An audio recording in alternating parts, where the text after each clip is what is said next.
Okay friends, તો આની આગળના વિડીયોમાં આપણે સમજ્યા છે કે નાનીનું મૃત્યુ થઈ ગયું છે. એમનો મૃતદેહ આંગણામાં નનામી ઉપર સજાવીને મૂકેલો છે લઈ જવા માટે અંતિમ વિધિ માટે.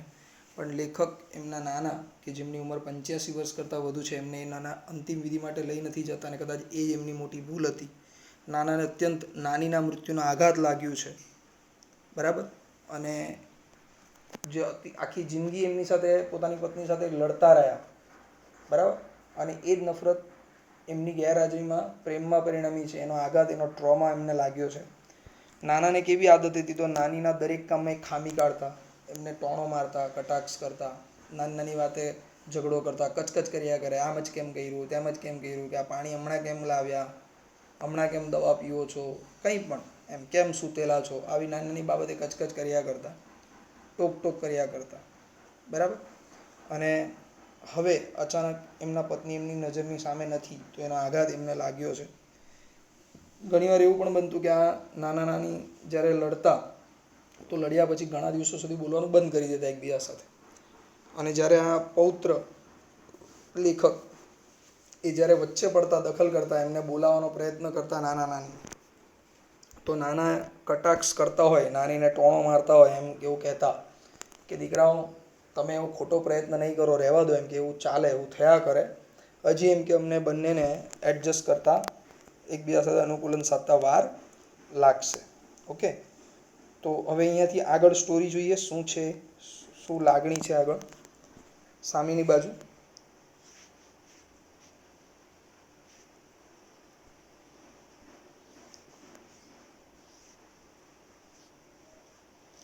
It was fun listening to him to talk. નાના અમારા જ્યારે આવું બોલતા ને, શું બોલતા હતા નાના? કે હજુ અમને એકબીજા સાથે એડજસ્ટ કરવામાં, અનુકૂલન કરવામાં વાર લાગશે, બરાબર. તો ખરેખર તેઓ જ્યારે આવું બોલતા ને તો એ સાંભળવું જાણે અમને આનંદ જેવું લાગતું, મજા આવતી, ફન લાગતું. મધર વુડ ઓલવેઝ રેપ્રીમન્ડ અસ. રેપ્રીમન્ડનો અર્થ થાય છે ઠપકો આપવો, બરાબર. ઇંગ્લિશમાં એના માટેનો બીજો વર્ડ છે સ્કોલ્ડ, સાદો વર્ડ છે સ્કોલ્ડ. તો જ્યારે અમે આવું કરતા ને વચ્ચે, તો અમને તો મજા આવતી નાના નાનીનો ઝઘડો જોઈને, મીઠો ઝઘડો જોઈને પતિ પત્ની વચ્ચેનો. પણ અમારા મમ્મી જે હતા ને, એટલે લેખકના મમ્મી, એટલે નાના અને નાનીને એક જ સંતાન છે. આ પણ સાંભળી યાદ રાખજો, નાના અને નાનીને સંતાન એક જ છે, એક છોકરી છે, બરાબર.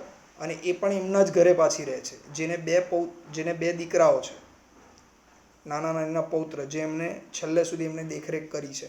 અને આ વર્ણન પણ એક પૌત્ર જ કરી રહ્યો છે, લેશન.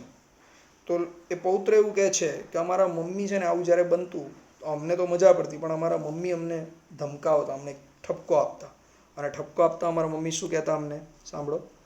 યુ પીપલ પ્રોવોક હિમ. પ્રોવોક એટલે ઉશ્કેરવું, બરાબર. પ્રોવોકનો અર્થ થાય છે ઉશ્કેરવું, ચડાવવું. આપણે કહીએ ને પેલાને પીન મારે છે, ચડાવે છે, એવું. તો અમારા મમ્મી એમને કહેતા કે તમે છે ને જાણી જોઈને એમ કે તમારા નાનાને ઉશ્કેરો છો. જો જુઓ નાની કેવું બોલ્યા તમારા માટે, સાંભળો સાંભળો, જો તમને સંભળાવે છે. આવું કહીને અમને તો મજા આવતી બેનો ઝઘડો જોઈને, પણ અમારા મમ્મી અમને ઠપકો આપતા ને કહેતા કે તમે જાણી જોઈને તમારા નાનાને ઉશ્કેરો છો. And my mother has to bear the brunt. Bear the brunt, બરાબર. બેર ધ બ્રન્ટનો અર્થ થાય છે સહન કરવું, બરાબર. બેર ધ બ્રન્ટનો અર્થ શું થાય છે? સહન કરવું. તો તમે ઉશ્કેરો છો ને એના કારણે જે સાંભળવાનું થાય છે, જે બોલવાનું થાય છે, એ મારી માતાને, એટલે કે લેખકની નાનીને, એમ મારી માતાને એ સહન કરવું પડે છે. હર મધર મીન્સ અવર નાની.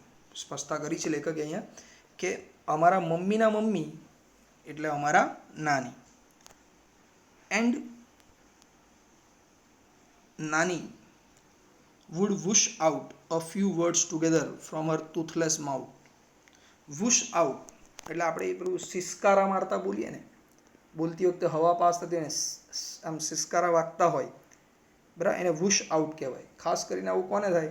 તો જે ઉંમરલાયક વ્યક્તિ હોય, વૃદ્ધ વ્યક્તિ હોય, એને મોઢામાં એક પણ દાંત ન હોય, આવા વૃદ્ધ વ્યક્તિઓ જેના મોઢામાં ચોકઠું જ નથી, આવા વ્યક્તિઓ જ્યારે બોલે ને ત્યારે હવા બે બાજુથી, મોઢામાંથી, હોઠની બંને બાજુથી હવા પાસ થાય બોલતી વખતે. અને સિસકારા મારતા એ લોકો બોલે. તો એ પ્રમાણે નાનીના મોઢામાં એક પણ દાંત નથી. નાની જ્યારે જીવતા હતા ત્યારની વાત છે. આ યાદો બતાવી છે નાના સાથેની, બરાબર. નાના અને નાનીનું લગ્ન જીવન કેવું હતું અથવા કેવી રીતે બંને જીવતા હતા એ વાત અહીંયા કરી છે. તો નાની જ્યારે નાના કટાક્ષ કરતા કે હજુ અમને અનુકૂલન કરતા વાર લાગશે, તો નાની એક સાથે જ એકી સળંગ બોલી જતા. મોઢામાંથી એમના દાંત વગરના મોઢામાંથી સિસકારા મારતા નાની બોલતા. શું બોલી જતા? Be grateful that I gave you 2 grandsons. શું કહેતા? કે ભગવાનનો આભાર માનો, બરાબર. બી ગ્રેટફુલ, તમારે આભાર માનવો જોઈએ કે મેં તમને આવા 2 પૌત્રની ભેટ આપી છે. મારા કારણે આ 2 પૌત્ર તમારી પાસે છે આટલી ઉંમરે. Now for the love of God just shut up. અને હવે મહેરબાની કરીને ભગવાન માટે જરા તમારું મોઢું બંધ રાખો, બરાબર, બહુ બોલો છો. એમ નાની એક સળંગ સિસકારા મારતા આવું બોલી જતા, નાનાને જવાબ આપી દેતા સામે, બરાબર. My brother and I were at a very young impressionable age when our father married a second time. હવે આપણને એક પ્રશ્ન થાય આવો કે નાના અને નાનીને એક જ સંતાન છે, એ પણ દીકરી છે, બરાબર. અને બીજો પ્રશ્ન એવો થાય કે આ સંતાન, આ નાના નાનીનું જે એક જ સંતાન છે, દીકરી જે છે, એ એમના જ ઘરે કેમ છે? અને એની સાથે એના 2 પૌત્ર છે એ પણ ત્યાં કેમ છે? એના ત્યાં કેમ રહે છે? ત્યાં જ કેમ મોટા થયા છે? તો એનું કારણ એવું બતાવ્યું છે. એક તો એક રૂઢિચુસ્ત હરિયાણા, પંજાબ, આ ઉત્તર ભારતના જે રાજ્યો છે, યુપી, એમપી, હરિયાણા, પંજાબ, બરાબર, આ બધા બહુ રૂઢિચુસ્ત રાજ્યો છે. ત્યાંના ગામડાઓમાં હજી પણ સમાજ, પછી સરપંચ, ગામનું જે પંચાયત, એને બહુ મહત્ત્વ આપવામાં આવે, બરાબર. ભારતીય કાયદા કરતાં ગામડાના પંચાયતને વધારે મહત્ત્વ આપવામાં આવે ત્યાં. તો ત્યાંનું રૂઢિચુસ્ત જીવન પણ આપણને આ લેસનમાં જોવા મળશે. માનવીય સંબંધો તો સમજવાના જ છે, સાથે એ સમાજને પણ જોવાનો છે, જે હરિયાણવી લોકો કહેવાય એમના સમાજને.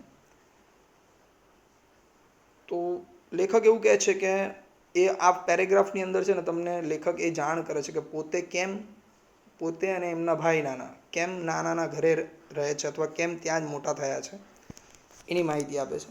તો my brother and I were at a very young impressionable age. ઇમ્પ્રેશનેબલનો અર્થ થાય છે સંવેદનશીલ. ઇમ્પ્રેશનેબલનો અર્થ થાય છે સંવેદનશીલ. તો મારો ભાઈ અને હું, લેખક કહે છે મારા ભાઈ અને હું જ્યારે ખૂબ જ નાના હતા, અમારી ઉંમર એકદમ સંવેદનશીલ ઉંમર હતી. સંવેદનશીલ એટલે જે બહાર ઘટના બને છે ને એની અસર અમારા મગજ પર થતી હતી, બરાબર. તો એવી નાની અને સંવેદનશીલ ઉંમરમાં જ અમે જ્યારે હતા ત્યારે જ અમારા પિતાએ બીજી વાર લગ્ન કર્યા. એટલે અમારા મમ્મી હતા, જીવતા હતા, બરાબર. અમે અમારા પિતાના ઘરે હતા, બરાબર. 2 બાળકો છે, અમે 2 બાળકો હતા, છતાં પણ અમારા પિતાએ બીજા લગ્ન કર્યા. હવે નોર્મલી મેં તમને કહ્યું કે થોડુંક સમાજને પણ સમજીએ તો આ બધા સમાજની અંદર, આ ઉત્તર ભારતના જે હરિયાણા, પંજાબ જેવા રાજ્યોની અંદર કેવું છે કે જો પુત્રને જન્મ ન આપી શકતી હોય કોઈ સ્ત્રી, તો પુરુષના બીજા લગ્ન કરાવી દેવામાં આવતા. દહેજ માટે ત્રાસ આપવામાં આવતો. એ બાજુ હજી પણ આ બધું ચાલે છે, દહેજ પ્રથાને એવું. ભારત દેશ ગમે તેટલો ભલે આઝાદીના 74 વર્ષ થઈ ગયા હોય, પણ તેમ છતાં આ બધી પ્રથાઓ હજી પણ છે જ, ભારત દેશના ગામડાઓમાં ચાલે જ છે, બરાબર. તો ખૂબ જ નાની ઉંમરે, કોઈ કારણ એવું બી નહીં હતું, ઓલરેડી 2 પુત્ર પણ છે, 2 છોકરા જ છે પાછા એ પણ, છતાં પણ લેખક એવું કહે છે કે અમારા પિતાએ બીજી વાર લગ્ન કરી લીધા હતા. He would arrogantly parade into the house with his new wife. Arrogantly થાય છે એટલે ઉદ્ધતાઈપૂર્વક, બરાબર. જાણે કોઈની પડી ન હોય ને એવી રીતે. આપણે એને શું કહીએ, એકદમ પેલું કોઈની ચિંતા કર્યા વગર, એમ ઘમંડપૂર્વક એકદમ. અને પરેડ કરવું એટલે ચાલવું, બરાબર. એકદમ સીધા ચાલતા જવું, એમ ઝડપથી ચાલી જવું, એને પરેડ કહેવાય. તો હંમેશા શું બનતું કે મારા પિતાએ અમારા મમ્મીને જાણ કર્યા વગર બીજા લગ્ન કરી લીધા અને એમની બીજી પત્નીને લઈને અમારા ઘરે પણ આવી ગયા, બરાબર. ત્યાં રહેવા પણ લાગ્યા, છતાં અમારી મમ્મીએ એનો વિરોધ નહીં કર્યો, બરાબર ને. આ રૂઢિચુસ્ત સમાજ બતાવ્યો છે અને બહુ પહેલાંની આ સ્ટોરી છે. એ સમયની અંદર છે ને દીકરીઓ એકવાર પિતા પણ જ્યારે દીકરીને પરણાવે ને ત્યારે જ એના મા બાપ એને સલાહ આપે કે બેટા હવે તારું ઘર જે છે ને તારા પતિનું જ ઘર છે, બરાબર. એનું સુખ દુઃખ તારા તારા પતિના ઘર સાથે